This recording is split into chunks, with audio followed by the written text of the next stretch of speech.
Hey kitchen peeps, welcome back to Maggie's Kitchen. I am going to introduce y'all to one of the most favorite things I serve in my restaurant. It's called Tamale Lasagna. It's a really simple, obviously Mexican styled dish that is a single casserole style dish. Very easy to put together, a great weeknight thing that you can throw together for the family. There's nothing real complicated about the ingredients or the steps to do it. I started just a second ago browning some ground beef, so it takes 1.5 pounds of ground beef. And our first step is to brown that.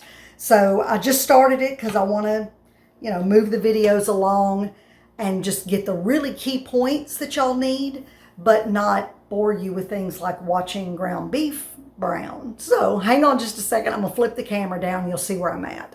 I'm sure y'all have seen ground beef browned and or have done it yourself 1,000 times. So that's all we're doing here. Like I said, it's 1.5 pounds of ground beef. Now, as you watch more and more videos in this living cookbook, you will hear me say this until you're probably tired of hearing it. Quality ingredients is the key. You have to have quality ingredients to have a good, flavorful, and nutritious result. So this is actually pastured ground beef from the local farm that I buy beef from. It's amazing. And it's when I get done, like I said, it's 1.5 pounds. I'm going to have some grease in here, but it's not going to be swimming in watery, nasty, like meat you get in the grocery store. So I don't even drain my ground beef. I just rock on with it and leave that good, healthy fat in the dish. So I'm going to pause the video for just a minute, let this finish browning, because I know y'all don't want to sit here and watch this brown and me babble, and we'll be right back with the next step. Okay, we're back with 1.5 pounds of browned ground beef. Now, the next couple of steps are just adding some seasonings to this, pretty simple stuff. We need 1/4 cup of taco seasoning, so I already measured that out. Here's my taco seasoning. Again, ingredients matter. I don't use packaged taco seasoning because I want to know the ingredients in what I'm serving. So I make my own taco seasoning, and it's so simple. It's just a blend of some different spices. Maybe in one of our other videos, maybe on my YouTube channel, I'll throw that out there. It's just a really simple, here's how you can put together your own seasoning blend for tacos, and like this recipe, and then you know everything in it, and you don't have to worry about any garbage ingredients. So I'm going to mix in 1/4 cup of taco seasoning, a 1/2 teaspoon of cayenne pepper. Let me grab my 1/2 teaspoon. There's my cayenne. I like to buy organic herbs in bulk from Frontier Co-op. You can go online and you can order them. And I will usually buy 1 pound bags because I go through quite a bit. But something you could do, one thing, it's less expensive that way. The other thing is you can find a friend or a family member, and if that's too much seasoning for you, or especially certain things, if you don't use them a whole lot, then go in and split it with a friend. It comes in a silver bag. You can throw it into one of your recycled jars like you've heard me talk about so much on YouTube, and you are good to go. But it's just, again, it's a quality ingredient, and it's not something that's going to be full of fillers and garbage and who knows what else. Okay, next we're going to add 1 teaspoon of chili powder. So, you with me so far? 1.5 pounds of ground beef, 1/4 cup of taco seasoning, a tablespoon of chili powder, a 1/2 teaspoon of cayenne pepper. And this is not a hot dish, like spicy hot. It's just got a little bit of cayenne, but if it's too much for you or you don't like any heat whatsoever, leave that out. It is not going to hurt a thing. And then what we're going to do is let this simmer on low, and we need to add, let's see if I can get this in the camera without tearing my phone up or breaking it, or I guess that's pretty good. There we go. Oh, back here. We need 1 tablespoon of minced garlic. So here are my garlic cloves that I roasted. Again, I'll keep harping on if you've seen this on the YouTube channel. I like to roast garlic in bulk and keep it in the refrigerator. I mean, here's my jar full of roasted garlic so that I'm ready to rock with garlic anytime I need it. And mincing this up with a fork, I start to say a spoon, with a fork like this is a whole lot easier than chopping raw garlic. But you do you, and if the raw garlic works for you, then you go right ahead and chop away. Wow, got that pretty dadgum good. So we're just going to put this back in here, or not back in here, but put it in here. I'm kind of ridiculous about wanting to get every little scrap of food. I figured I pay for it, I want to eat it, I don't want it to go down the drain. And then we're going to mix this around. And you want your the meat mixture to simmer for about 10 minutes. Just get all those flavors good incorporated. Oh, it smells super good. You could take this and get you a pile of, just make this meat mixture. Get a pile of taco chips, throw it on there, make some nachos, lettuce, tomato, jalapenos, cheese, olives, whatever you like on your nachos, and go to town. So anyway, this is about all you got to do here. You just want to make sure that garlic is good and mixed in. I really should have a spoon for doing this. This spatula is not the greatest tool for doing this, but hey, it's working.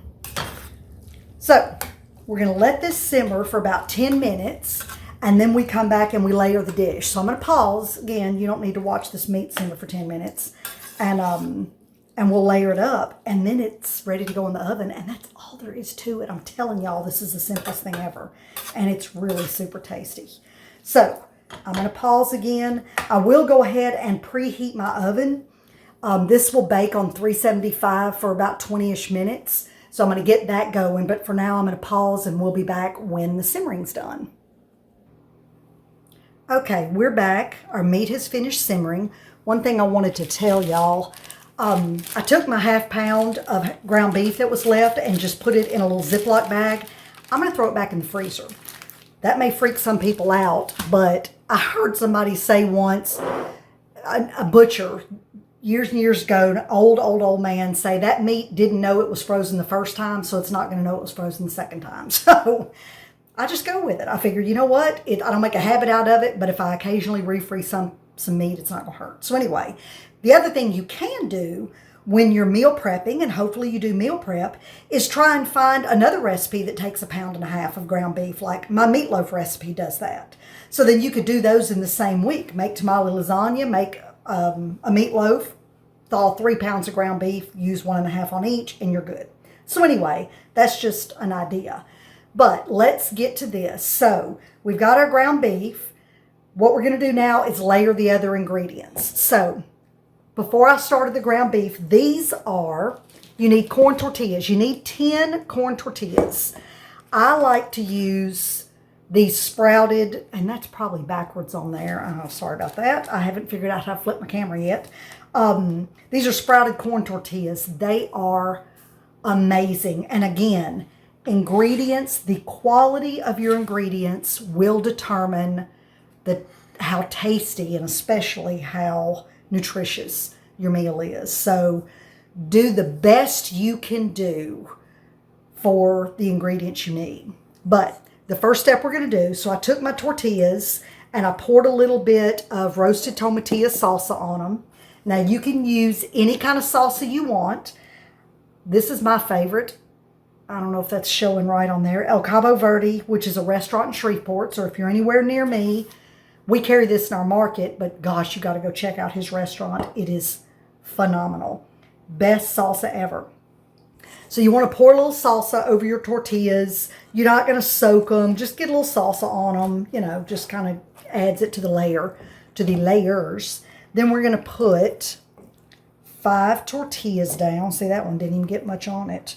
And I will tear mine like this. You know, this isn't about how pretty the tortillas look. It's about how even your layers are.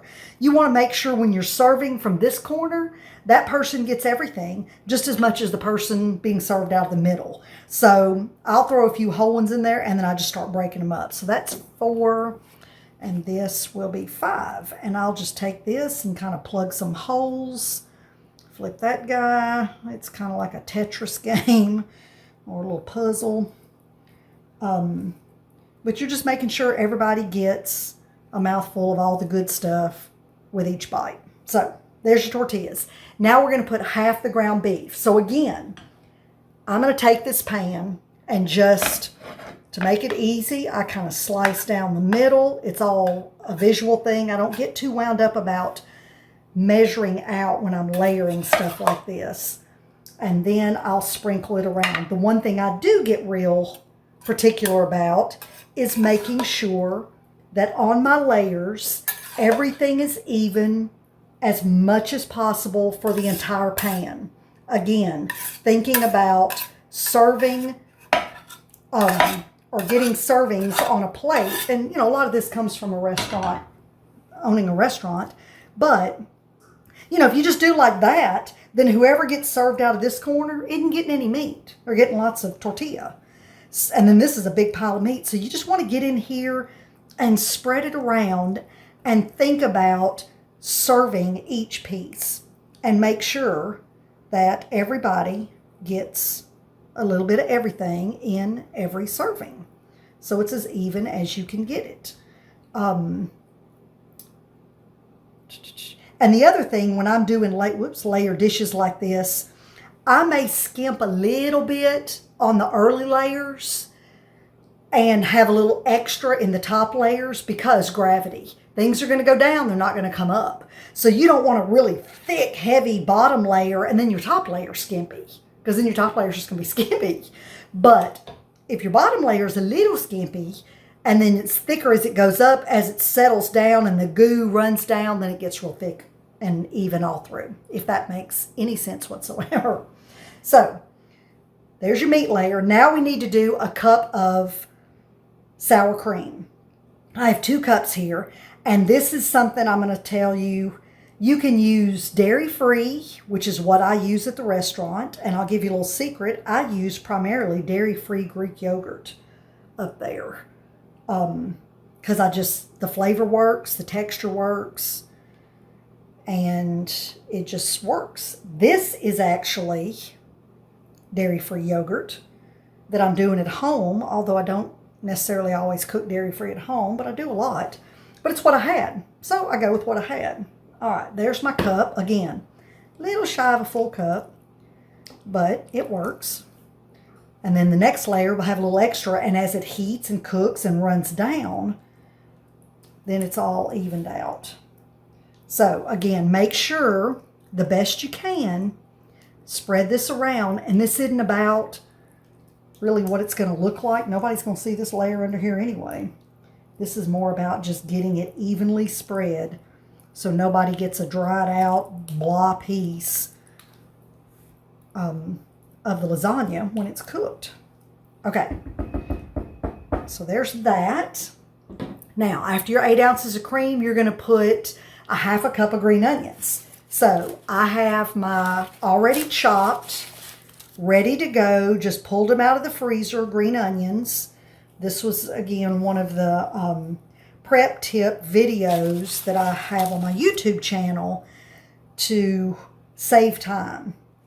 When you prep ahead, and you may buy in bulk things like green onions and bell peppers and like the roasted garlic, you can have all that stuff ready. Like I'll chop it all up, and I do it in half cup increments just because it's a good even measurement. Sometimes I'll wrap it in this little parchment paper. Sometimes I drop them into Ziploc bags. This is my other half cup, bam, for my next layer. So just put that down in there.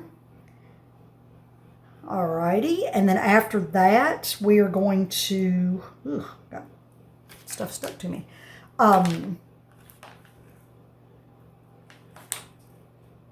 We're going to put a half a cup of cheese. Now, this is a good organic cheddar cheese. I do not typically buy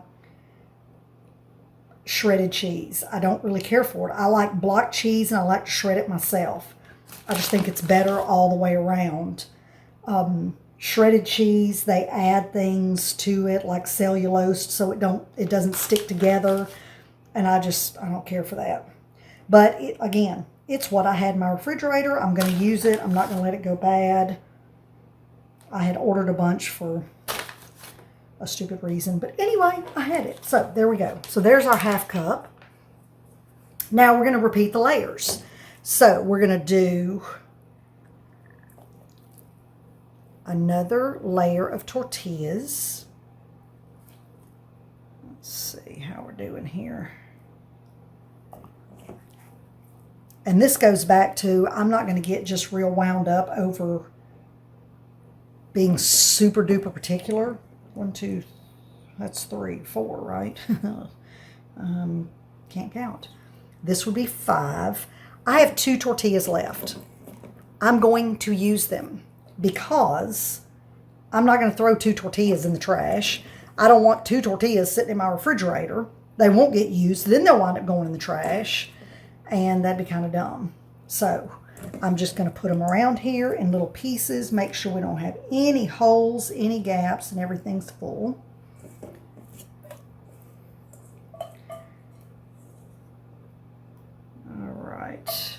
Put that in there. That's the little bit of salsa. Now, you know what I realized I didn't do? This is perfect. Happens to the best of us.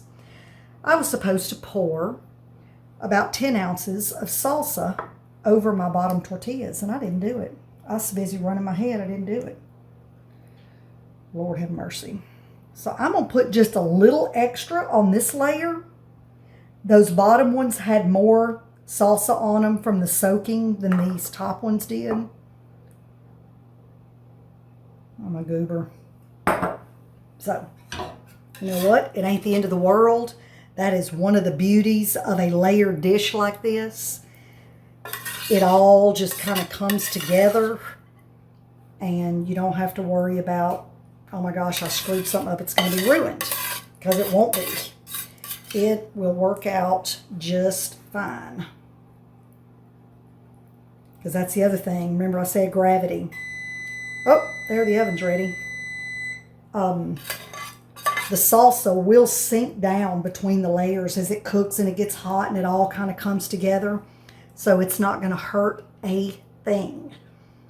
I'll make sure that the recipe online is the right instructions and that when you make it, you can follow that and just know that I screwed up. But it's okay. Because this is the other thing, y'all.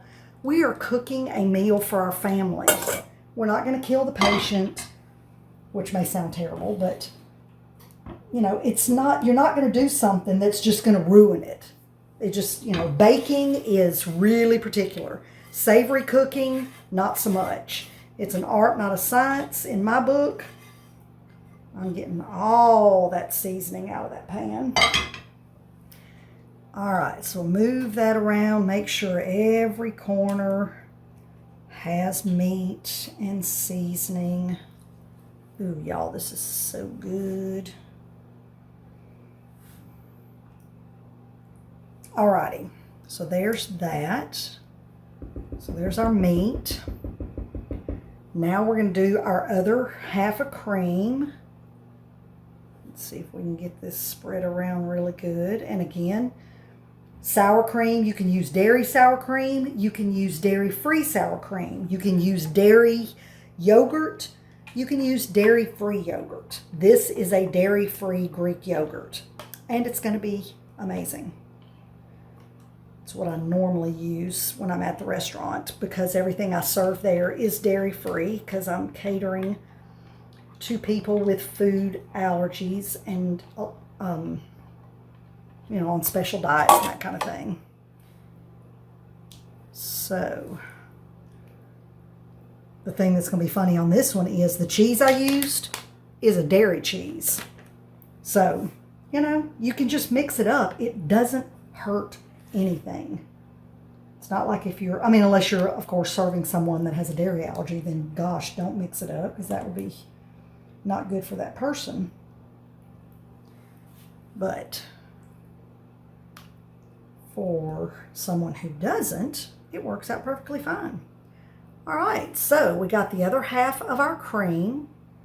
We're going to put the other half cup of our green onions and sprinkle them around. If I can get this bag open with my greasy fingers. Ah, there we go.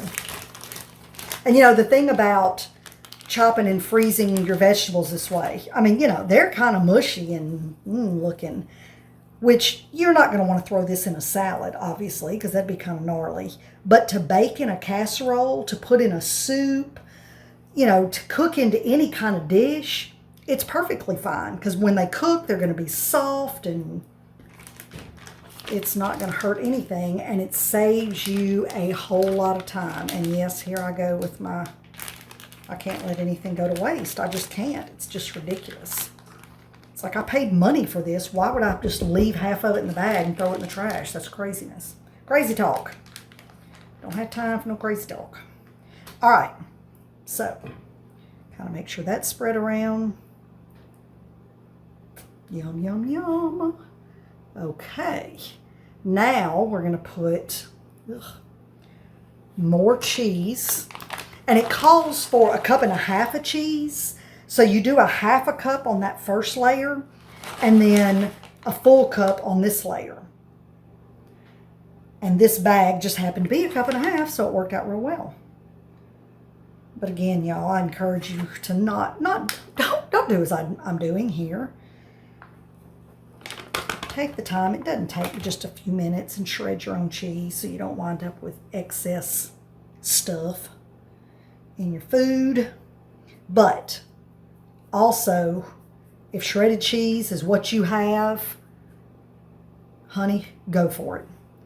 I'd rather you cook at home with your shredded cheese than take your family to a fast food restaurant. So, there's that. Now we're going to take what's left of our 16 ounces of salsa and just pour it, just kind of sprinkle it around. Just because it makes it more gooey and ooey and yummy and gooky. And this dish freezes super, super good. So it makes a 9 by 13. I don't think I mentioned that. I'm off my game with videos. I hadn't made some in a while. But it makes a 9 by 13. This is a fabulous dish to do as what I call a double duty. That if you're not going to eat that much, which like for me, it's me and my husband, we'll never eat this much. You can do 2 smaller pans and freeze one. And that makes a wonderful, you know, pull it out of the freezer when I'm in a rush and didn't prep or do anything for supper or whatever. So this is going to go in the oven. I'm going to cover it with foil. And here's another little tip. Spray your foil with your cooking spray or rub your lard on it or however you grease things. And then put that side down. That'll help keep the cheese from sticking to your foil. So when you pull the cheese off, or I'm sorry, the foil off, all the cheese comes with it. That's kind of depressing. So I'm going to spray that, put my foil on, bake it for 20 minutes, pull the foil off, bake it for another 5-ish. Because you just want the cheese melted real good. You want it kind of bubbly and looking nice. So all ovens are different. That's another thing. You got to know your oven. You know, maybe your oven's going to take a little longer. Maybe it'll take a little less. You'll see. But then it's ready to go. You want to let it sit for maybe 10 minutes after it comes out of the oven just to help it kind of set up. If you start cutting into it immediately, then it just turns into a pile of goo. Won't change the flavor and it will taste amazing. But it will change the way you can serve it. It'll be kind of messy. So anywho, I'll bring y'all back after I get it out of the oven. You can take a peek and see what the end product looks like. It's amazing, guys. I think you're really going to like it. So, we'll be back. Okay, I just pulled it out of the oven after it's 20 minutes. We're going to take the foil off. I just wanted y'all to see what it looks like is all. Ooh, see, I sprayed that, and there's just one little tiny piece of cheese stuck. I'll pull that guy off. So, it's starting to look good. It's getting kind of creamy-ish looking. So, I knew this wasn't going to be real exciting, but I just wanted y'all to see the different steps. Now, I'm going to pop it back in the oven. My oven doesn't work quite as intensely as my oven at the restaurant does, and that's what this temperature and time is for. So, instead of 5 minutes, I'm going to give it about 10 and make sure it gets nice and gooey on top. and then I think we will be good to go. But I'll show y'all what that looks like in the end. All right, peeps, there it is, tamale lasagna.